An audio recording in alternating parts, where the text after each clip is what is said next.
Welcome to a Foxy Tech Tips tutorial on getting Disney Plus on an Android Smart TV.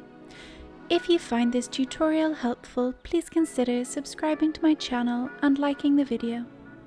Start by hitting the home button on your remote to get to the Android TV home screen. Select Apps from the left sidebar. In the list of your apps, open the Google Play Store. You will need to sign in to a Google account to continue if you haven't done that already. You might see the Disney Plus app right there on the main page of the App Store. But if you don't, go to the search bar up top and search for Disney.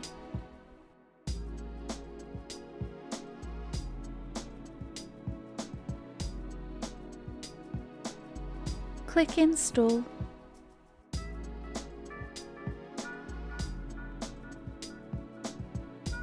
The Disney Plus app will now be installed on your TV.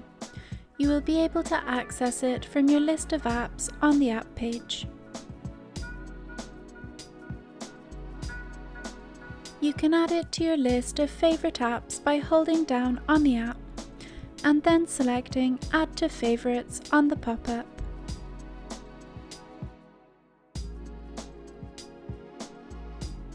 And that draws an end to this tutorial. Please like the video if you found it helpful and subscribe to Foxy Tech Tips for more Android TV tips and tricks.